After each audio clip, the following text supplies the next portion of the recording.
Good afternoon from Offutt Air Force Base and United States Strategic Command. I do want to point out just to start that UC San Diego is an important member of our U.S. Strategic Command Academic Alliance, and it's a way that we'd like to encourage in academia and the nation more broadly, strategic thought on a range of deterrence and assurance concepts. And by the way, I took a quick moment to kind of flip through the syllabus of some of these courses, and I was kind of reminded in doing that, it's like, man, I'm glad I got my degrees, right? Because y'all must just be finishing up finals or just gotten through finals, and man, I'm glad I don't have to take the final in some of the courses that y'all are in. It's pretty demanding, but I do applaud not only your varied backgrounds and your expertise, but your willingness to actually engage in this topic and think about it at a deep level.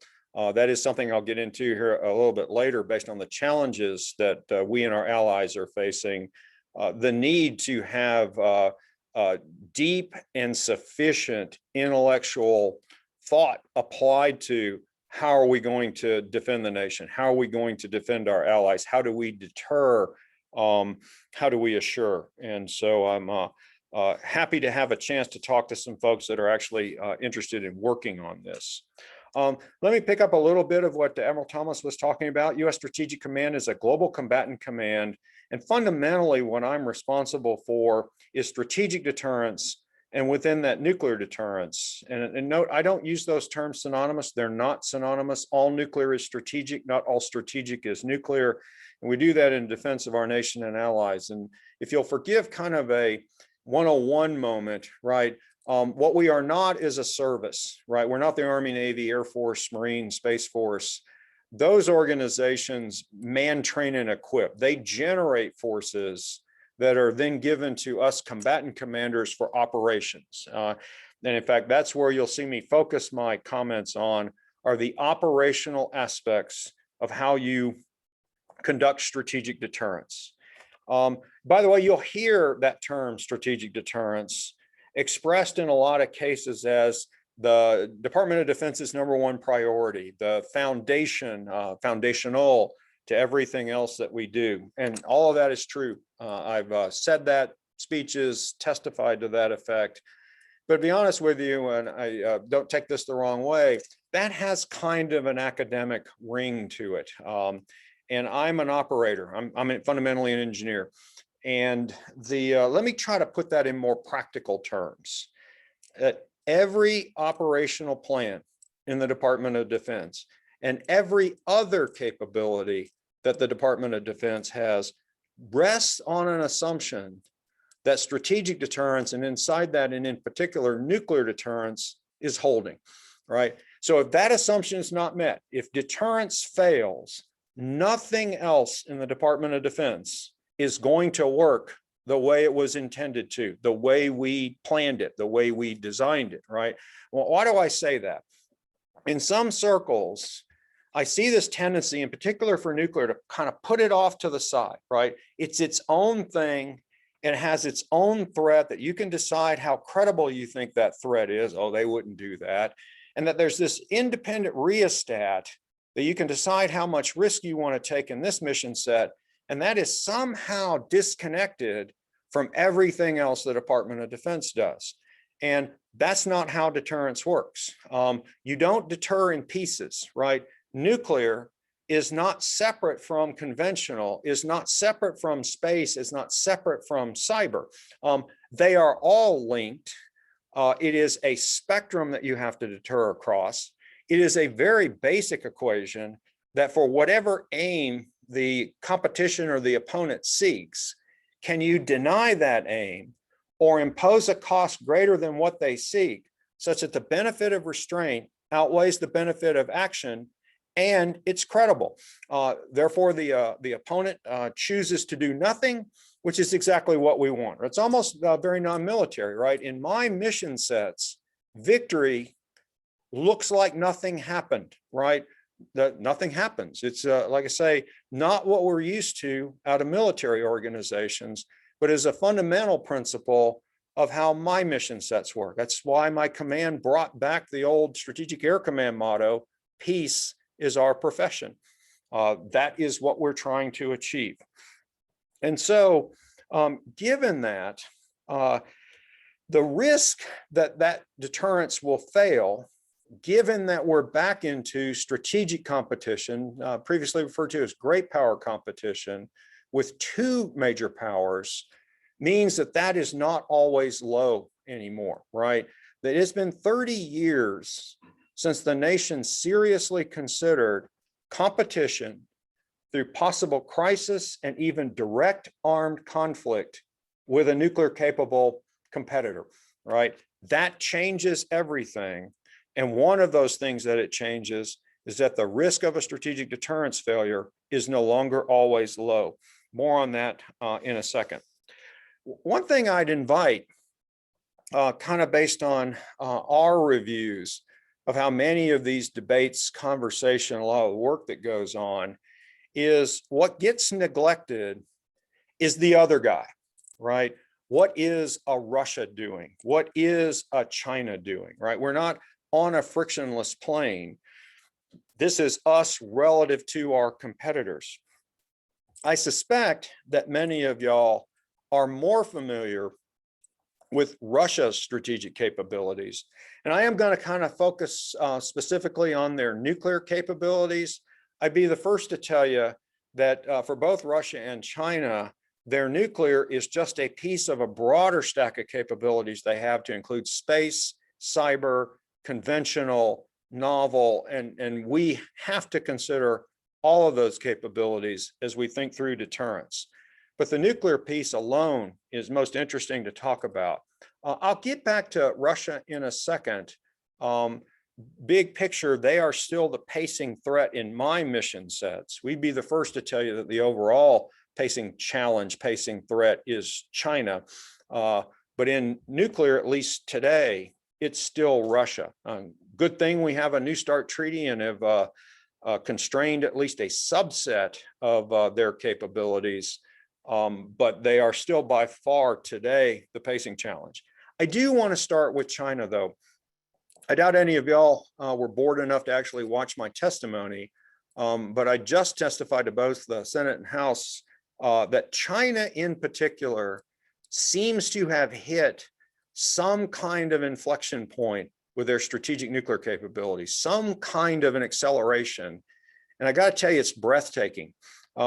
Rapid expansion in their road mobile capabilities. China, along with Russia, several other nations, possess intercontinental ballistic missiles, solid fueled, which means they're very responsive, that they place on what effectively are giant trucks, and they drive them around their very large countries and use that to improve their survivability and to be able to threaten the US and our allies.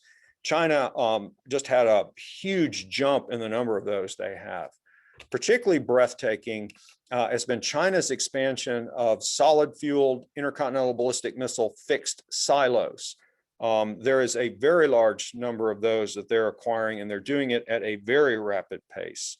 That's on top of what you might consider some of the more traditional capabilities they have. They now have 6 what they call Gen class submarines, ballistic missile submarines. So they're now capable of continuous at-sea deterrent patrols. And with a new missile they're bringing in, they can threaten CONUS from protected bastion in the South China Sea. They've completed a true air leg of their triad, knowing they actually have 4 pieces to theirs, unlike our 3, with their H-6N bombers now having an air-launched ballistic missile. This is on top of changes in their nuclear command and control structure. They are now moving down a path that's very similar to what Russia and the United States have long had, which is a separate purpose-built nuclear command and control system. It enables a very fast response on the part of the Chinese. They're getting launch under warning and launch under attack capabilities. And this all wraps up to, I've seen a lot of conversation, a discussion of stockpile sizes, that China has some small number, we have a large number, don't see an issue here. I'd offer a couple of points down those lines, right? One, the size of your stockpile is at best a very crude measure of what a nation's strategic capabilities are. What's much more important is all the rest of the stuff, right? delivery systems, accuracy, command and control, readiness, training, doctrine, all the things an operator does to be able to employ or threaten to employ these capabilities as a way of changing other people's decision calculus. By that measure, China today is already capable of executing any plausible nuclear employment strategy regionally, and increasingly they can do that at intercontinental range. I point this out because much is made of China's no first use policy. They have had that since their inception of their nuclear capabilities. One, as I testified 2 years ago, I can drive a truck through that policy in terms of the number of situations where they would warrant, or what they would purport is what they're doing is not first use. But more importantly, that implies a type of minimum deterrence strategy, which China actually long had until recently. And now, whatever their intent was, they are certainly capable of doing any number of employment strategies to include first use, limited use, low yield, just about anything that you could conceive of as a possible employment strategy. And the other thing is, China is very opaque. Just this morning, right, reading comments from our Secretary of State in terms of China's unwillingness to entertain arms control, to entertain any transparency or confidence building measures, which I think, I mean, you can look back at the history of the Cold War, and as tense as that was at points, one thing was we were always talking throughout it. And I think that conversation and that level of transparency had mutual benefit to both nations that were involved. I'll point out on Russia that, I testified that they were 80% complete in modernizing their forces. And it's actually easier to describe what they're not modernizing as opposed to what they are because they're not modernizing nothing, right? They're modernizing everything. I reported that they were 80% complete, and the next day, President Putin gets up in front of his Duma and corrects me. They're actually 88% complete. This is on top of their several thousand non-treaty accountable nuclear weapons. And I use that term very carefully, right? The way that treaty lays out the difference between strategic and non-strategic, I think is increasingly irrelevant. It may have had some value when the treaty was initially signed, but the things that are not considered strategic by that treaty are certainly threats to North America, continental United States, as well as our allies inside the region. And so I have to deter all of that. The other point I'll bring up before I move off the threat is that I don't have the luxury of deterring one country at a time. You don't deter by accounting, i.e. we all hold up cards, I have more, I win, and I don't do them one at a time. I have to do all competitors all of the time. And so we have hit a point in our nation's history. One, we have never had to deter two peer nuclear capable competitors at the same time who have to be deterred differently. That is something that is new, it's novel, never had to think about that in the Cold War. And in fact, I think that's a challenge that I would offer to y'all is if you go back and look at most strategic deterrence theory, it assumes a two-party problem. Yes, there's a little shilling out there that includes third parties, but really as incidental or bystanders, not as principals, right? And we need to think very hard about what the base theory is we're going to use to accomplish deterrence, given that it's much more than nuclear, two parties, same time, has to be done differently, includes space, cyber, conventional, a lot of work to be done there. We have started some of that work here at Strategic Command. We are trying to rederive deterrence theory almost from base principles, and some observations we have. The linkage one that I previously mentioned is an example of that. The next key point is, yes, it's linked, and there are non-linearities or discontinuities inside that spectrum. It is something that most classic deterrence theory doesn't account for, right? I can't think of something much more linear than a ladder. If you think of the old deterrence ladder ideas, right? It doesn't work that way. There are points where a competitor's decision calculus may appear to rapidly change based on differing conditions relative to what their national aspirations are. And then finally, know that there's a point still, because of the destructive potential of nuclear weapons, that even unlimited quantities of conventional and other deterrence mechanisms will be insufficient to deter a sufficiently motivated opponent. And so there are still things that are uniquely nuclear in which only nuclear can deter. So I do want to then kind of continue on to this idea. The nation faces a number of key decisions relative to how it intends to do strategic deterrence, how it intends to defend itself, and the capabilities that the nation thinks it's going to need to accomplish that. And I'll offer one that and it's important to note that STRATCOM is a little different from the rest of the combatant commands, because you'll hear terms like STRATCOM's requirements or STRATCOM's objectives. I actually don't get to set my own objectives in terms of how the plans are written or on how I'm going to conduct the deterrence operations designed to avoid ever needing to use the plan, which is where about 70% of our effort goes into, is deterring the point such that we don't ever have to do anything that deterrence is holding. But my objectives are given to me by the President of the United States. They are interpreted by the Secretary of Defense and the Chairman of the Joint Chiefs. And I am told very specifically what the nation expects me to do. I then do some analysis to figure out exactly what to go do with that, which drives me to requesting a certain amount of capabilities. But I am not on some kind of frictionless plane to determine what we're going to do here.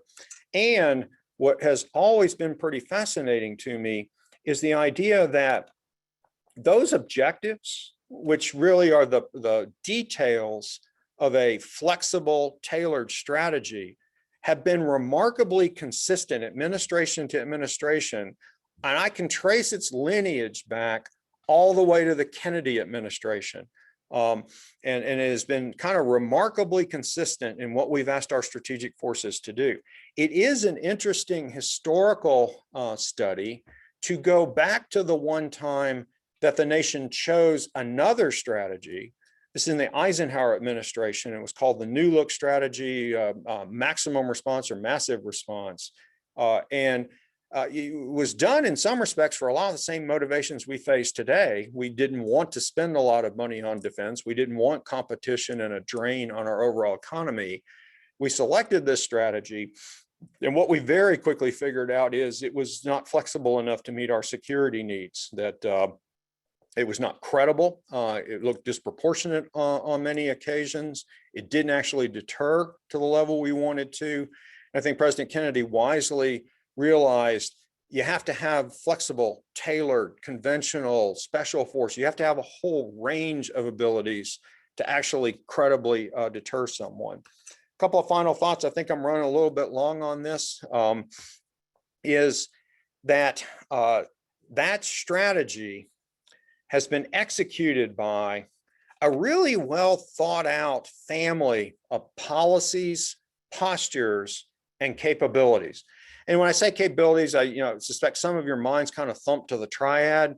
And remember, it takes more than just a triad from a capability standpoint to deter. Your nuclear command and control has to be modern and effective. Your weapons complex has to be modern and effective. All of this fits together to provide capabilities that then an operational commander like myself can employ in order to achieve presidential electives. All of that has been thought out pretty well. It has served us well for about 50 years. And I have been advising inside the Department of Defense not to make an individual policy or capability decision absent a review of what that will do to the overall strategy, lest we inadvertently back ourselves into a different strategy without realizing what we're doing and the risks that we're taking. Pleased to report, I think we're very much on path to do exactly that. And I applaud Secretary Austin's efforts to look harder at cross-domain deterrence, to go much beyond nuclear in the way that we accomplish this mission set, look at it strategically with all elements of national power, nuclear just being a part of that, and then only then determine, do we want to change policy? Do we want to change posture? Do we want to make different decisions? Final thought is, when it comes to the recapitalization of these strategic capabilities, this is a once every other 40-year effort by the nation. We've only done it once in our history. We bought a bunch of strategic forces in the 50s and 60s. We recapitalized them one time starting in the early 80s. So this is not business as usual for the Department of Defense. We have extended this to the last possible moment, right? And I have no more operational margin to delay any further the recapitalization of these capabilities. We traded operational margin as a nation for programmatic convenience to delay us having to make some hard decisions, when in fact what that margin was really there for was for risks that we could not foresee, yes or no, right? And it includes technical risk, operational risks, geopolitical risks. We traded that for programmatic convenience. And now we're at the point that any further delays simply result in me not having the capabilities necessary to do what the president has ordered me to do. So I could keep going for a while, lots of other stuff to talk about, but I think I'm getting a little bit long. So Robert, I'll stop there and turn it back over to you. We can do some Q&A.